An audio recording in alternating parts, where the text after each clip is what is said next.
in.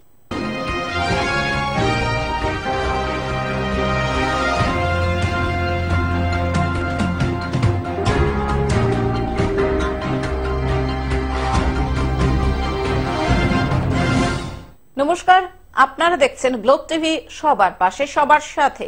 Globe news নিয়ে এখন আমি সুপর্ণা রয়েছি আপনাদের সঙ্গে। এক নজরে দেখে নেব আজকের বিশেষ বিশেষ খবর। গাছ কেটে বিক্রির অভিযোগ, ডেবরায় প্রচারে হিরণ, রমজান উপলক্ষে খাদ্য সামগ্রী বিতরণ, চুরির ঘটনায় চাঞ্চল্য, বেসরকারি ব্যাংকে টাকা লোপাট।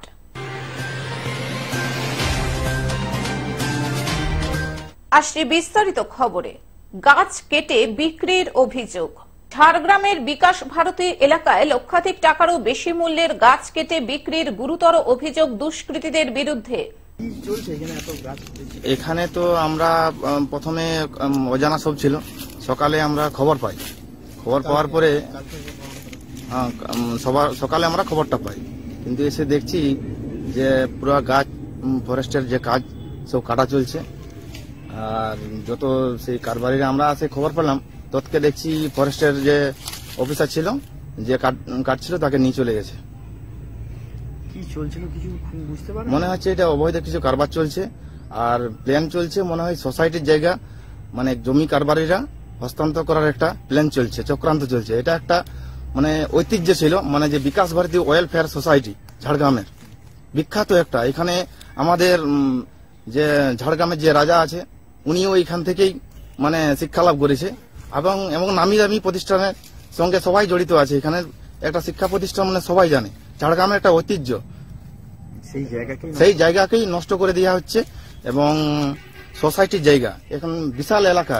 এখানে হসপিটাল আছে, এখানে হস্টেল আছে, এখানে মানে ইংলিশ মিডিয়াম আছে, এখানে সব রকম। আর এখন মানে দুস্থ যাদের, ওদের সাইকেল দেওয়ার ব্যবস্থা করা আছে।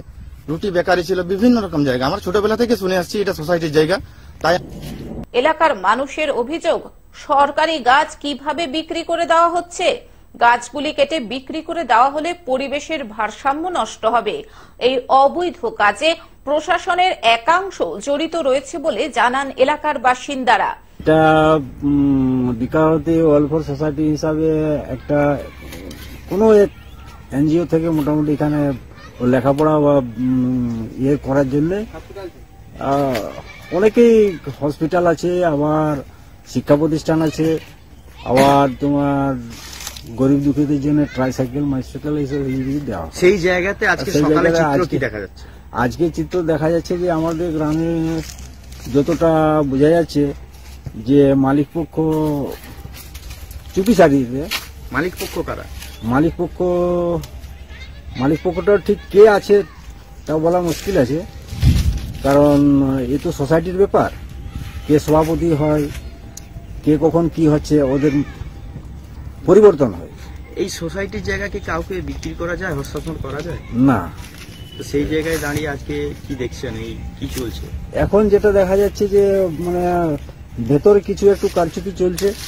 ঝাড়গ্রামের বিভিন্ন জায়গায় গাছ কাটার অভিযোগ দুষ্কৃতীদের বিরুদ্ধে। বিষয়টি প্রশাসনিক বিভিন্ন স্তরে জানালেও কোনো কাজ হয়নি, এমনটাই দাবি গ্রামের বাসিন্দাদের। এটা কি মানে লিগ্যাল ভাবে হচ্ছে না কি চলছে, কি এটা জানেন? চলছে বলতে এখানে লিগেল ভাবে হচ্ছে না ইনলিগেল ভাবে হচ্ছে সেটা বড় কথা না। চলছে বলতে যে এদের জায়গার গাছ এরা দিচ্ছে। তাদের জায়গা এটা শঙ্কর সেনগুপ্ত। আমরা তো যতটা জানি এটা সোসাইটির জায়গা, মানে এটা হ্যাঁ সোসাইটির। সেই জায়গাতে কোনোদিন সেই জায়গা কি কাউকে হস্তান্তর করা যায়? এটা তাহলে পার্সোনাল জায়গা কার হলো কি করে হলো সেটা ওনাকে জিজ্ঞাসা করতে হবে। সেই জায়গাতে আপনি বলছেন আপনি এখানে দেখাশোনার দায়িত্বে আছেন, সেই জায়গায় যে এত বড় একটা কাজ চলছে, এই বিষয়ে আপনি কোথাও জানিয়েছেন? প্রশাসনের কোথাও জানিয়েছেন যে এরকম ভাবে গাছ? না, এখানে তো ফরেস্ট ডিপার্টমেন্টও এসেছিল ইন্সপেকশন। ফরেস্ট ডিপার্টমেন্টও এসেছিলেন। ইন্সপেকশন হওয়ার পরে অর্ডার বেরাবার পরে ইলিগাল ভাবে গাছ কাটা হয়নি। লিগ্যাল ভাবে? হ্যাঁ, লিগ্যাল ভাবে হচ্ছে, কিন্তু ওই যে ওনারা বলছেন যে ফরেস্টের গাছ পড়ে গেছে ওই পাশটায়, কিন্তু ফরেস্টের গাছ পড়ে গেছে, কিন্তু ফরেস্টের যিনি ইন্সপেকশন এসেছেন তিনি আবার বলছেন যে আমরা ইন্সপেকশনে এসে ওই গাছগুলা কিন্তু মহাজন আমাদেরকে দেখায়নি। খবর পেয়ে ঘটনাস্থলে পৌঁছায় বন দপ্তরের আধিকারিকেরা। ইতিমধ্যে কেটে ফেলা সমস্ত গাছ বাজেয়াপ্ত করে বন দপ্তর। শালমহুয়ার জঙ্গলে ঘেরা অরণ্য সুন্দরী ঝাড়গ্রাম ঘন জঙ্গলের জন্য পর্যটকদের কাছে খুবই আকর্ষণীয় জায়গা। সেই ঝাড়গ্রামে কিভাবে দিনে দুপুরে গাছ চুরি হচ্ছে তা নিয়ে প্রশ্ন তুলেছেন এলাকার মানুষজন থেকে শুরু করে বিরোধীরা। গাছ কাটা হয়েছে শোনা গেল অবৈধভাবে, কিভাবে পদক্ষেপ নিচ্ছেন আপনারা? আমরা একটা অভিযোগ পেয়েছি, অভিযোগ খতিয়ে দেখছি, যেটা আইন অনুসারে ব্যবস্থা নেওয়া সেটা নেওয়া হবে। ঝাড়গ্রাম থেকে অরূপ ঘোষের রিপোর্ট, গ্লোব নিউজ। ডেবরায় প্রচারে হিরণ। ঘাটাল লোকসভা কেন্দ্রের মানুষ এবার পরিবর্তন চাইছেন। সম্প্রতি ডেবরায় সাংবাদিকদের কাছে এমনটাই দাবি করলেন ঘাটালের বিজেপি প্রার্থী হিরণময় চট্টোপাধ্যায়। এদিন তিনি জেলা কার্যালয়ে নির্বাচনী অফিসের উদ্বোধন করেন। বিজেপির ঘাটাল সাংগঠনিক জেলা সভাপতি তন্ময় দাস সহ অন্যান্য নেতৃত্বরাও উপস্থিত ছিলেন। পরে হিরণ এলাকায় জনসংযোগ যাত্রায় যোগ দেন। পাঁচবেড়িয়ায় একটি ধর্মীয় অনুষ্ঠানেও যোগ দেন তিনি। মাটিতে বসে সবার সঙ্গে অন্নভোগও গ্রহণ করেন। ভোগ রান্নাতেও হাত লাগান। বিকেলে সাংগঠনিক বৈঠকে যোগ দেন। হিরণ বলেন, আমরা মানুষের মাঝে আছি। এলাকার মানুষ বলছেন 10 বছরে কোনো উন্নয়ন হয়নি, সংসদ সদস্য কোনো কাজ করেননি। বিপক্ষের প্রার্থী দেবের সম্পর্কে তিনি বলেন, তাকে শুধু লোকসভায় নয় ঘাটালের মানুষের কাছেও দেখা যায়নি। আমি দাসপুরে বাড়ি ভাড়া নিয়ে রয়েছে শুনে মানুষ অবাক হচ্ছেন। তারা বলছেন, আপনি বাড়ি ভাড়া নিয়ে রয়েছেন আর 10 বছরে সংসদ সদস্যকে কোনো দিনই থাকতে দেখিনি। দাসপুর, ডেবরা, সবং, পিংলা, ঘাটালে মানুষের মধ্যে বিজেপিকে নিয়ে উৎসাহ দেখেছেন বলে তিনি দাবি করেন। দেখুন, উনি যেখানে যাচ্ছেন উনি তো ওনার পুরো বিশাল বাহিনী নিয়ে যাচ্ছেন, যেখানে মানুষ ওনার কাছে পৌঁছতে পারছে না। উনি বিরাট বড় বড় গাড়িতে করে যাচ্ছেন, সে গাড়ির ছাদ খুলে যাচ্ছে, ছাদের উপরে দাঁড়িয়ে টা টা বাই বাই করছেন। কিন্তু মানুষ, আমি যখন পৌঁছচ্ছি দেখবেন আমাদের কার্যকর্তারা আমরা খুব কম থাকি। তার একটাই কারণ যে মানুষ আসুক, মানুষ কি বলে। আপনারা আমার প্রত্যেকটা প্রোগ্রামে আপনারা যাচ্ছেন, প্রত্যেকটা প্রোগ্রাম আমার লাইভ হচ্ছে। আপনাদের মতো সাংবাদিকরা, মানে আমি গর্বিত ঘাটালের সাংবাদিকদের জন্য যে এমন এমন জায়গায় গেছি যেখানে প্রোগ্রাম শেষ হওয়ার পরে দুপুরে কি খাবো তার কোনো ঠিক নেই।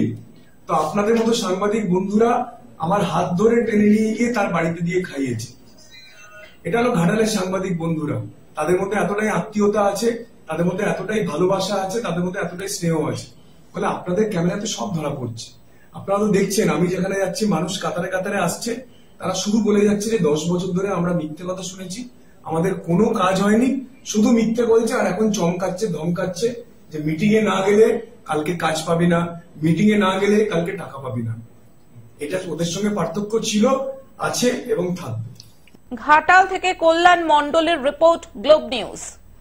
রমজান উপলক্ষে খাদ্য সামগ্রী বিতরণ।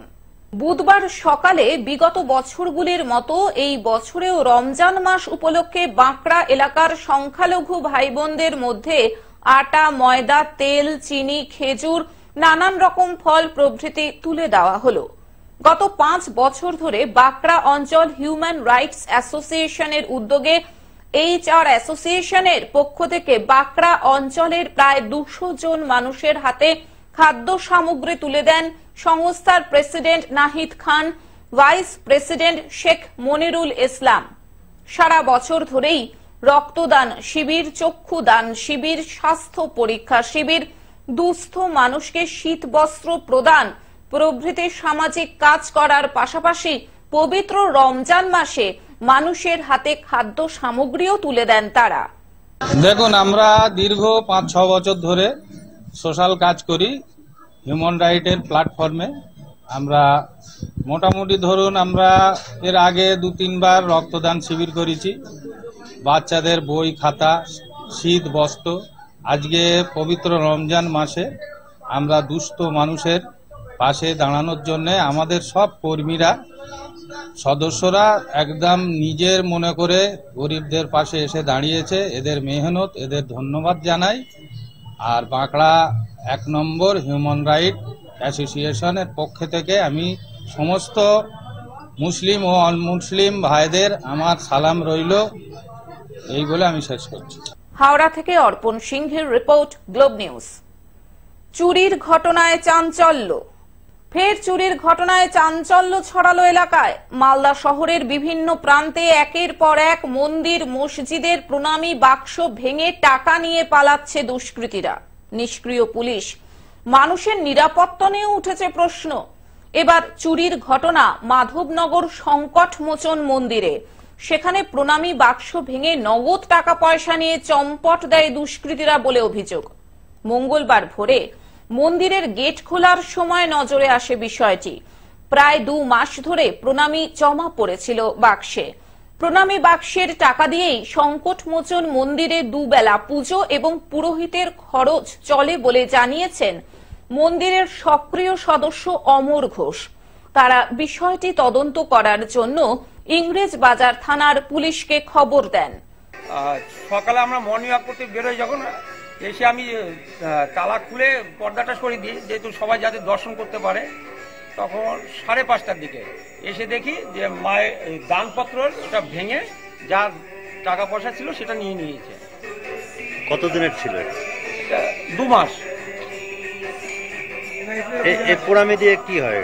এই প্রণামী দিয়ে আমাদের প্রতিদিন দুবেলা পুজো হয়, পুরোহিত আছে, তাছাড়া পরিষ্কার পরিচ্ছন্ন করার জন্য একটা মাসি আছে, তাদেরকে এই টাকাটাতে আমাদের হয়ে যায়। মালদা থেকে অভিষেক দাসের রিপোর্ট, গ্লোব নিউজ। বেসরকারি ব্যাংকের টাকা লোপাট। জলপাইগুড়ির বেসরকারি ব্যাংকের ক্যাশ কাউন্টারের সামনে থেকে গায়েব হয়ে যাওয়া নগদ 20 লক্ষ টাকার মধ্যে 5 লক্ষ টাকা উদ্ধার করল পুলিশ। ঘটনায় গ্রেপ্তার করা হয়েছে 2 জনকে।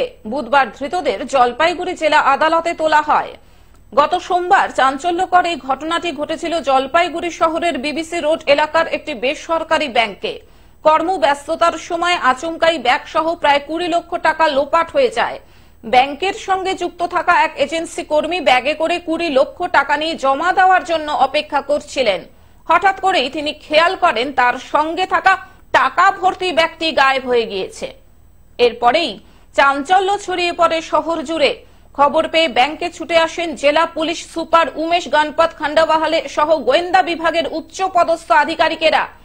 ঘটনার তদন্তে নেমে পুলিশ 2 জন আসামিকে গ্রেপ্তার করে 5,400,000 টাকা উদ্ধার করেছে। ধৃতদের নাম চন্দন গোয়ালা, বয়স 49 বছর, ও আরিয়ান কুমার যাদব, বয়স 28 বছর। তারা রাজগঞ্জের ফাটাপুকুর এলাকার ইরানি বস্তির বাসিন্দা। বিহারের কাটিহার জেলা থেকে গ্রেপ্তার করা হয়েছে তাদের। 18 তারিখে এই জলপাইগুড়ি টাউন মধ্যে অ্যাক্সিস ব্যাংকের থেকে একটা ব্যাগটা এখান থেকে ছিনতাই হয়েছিল। তো এইটা আমরা যখন তদন্তে নেমেছি, তারপরে সিসিটিভি ফুটেজটা দেখে ব্যাংকের প্লাস আমাদের ট্রাফিকের যে বাইরে ক্যামেরা আছে ওটা থেকে আমরা 2 লোককে আইডেন্টিফাই করতে পেরেছিল। তারপরে আমাদের টিমটা ওই ইনভেস্টিগেশন মধ্যে গিয়ে লাস্টে আমরা 2 জনকে কটিহার বিহার থেকে অ্যারেস্ট করেছে। ওর মধ্যে একটা নাম আছে চন্দন গৌলা, একটা আছে আরিয়ান কুমার যাদব। 2 জনকে আমরা অ্যারেস্ট করেছে। ওনার কাছ থেকে আমরা 5,400,000 টাকা উদ্ধার করেছে। জলপাইগুড়ি থেকে সায়ন সেনের রিপোর্ট, গ্লোব নিউজ। এখন থেকে গ্লোব টিভি দেখুন আপনার স্মার্টফোনেও। গুগল প্লে স্টোর অথবা অ্যাপল স্টোর থেকে ডাউনলোড করুন গ্লোব টিভি লাইভ অ্যাপ এবং জিও টিভি অ্যাপ। এছাড়াও জিও ফাইবারেও গ্লোব টিভি দেখুন 1457 নম্বরে। আজকের মতন গ্লোব নিউজ এখন এই পর্যন্তই। দেখতে থাকুন গ্লোব টিভি, সবার পাশে সবার সাথে। নমস্কার।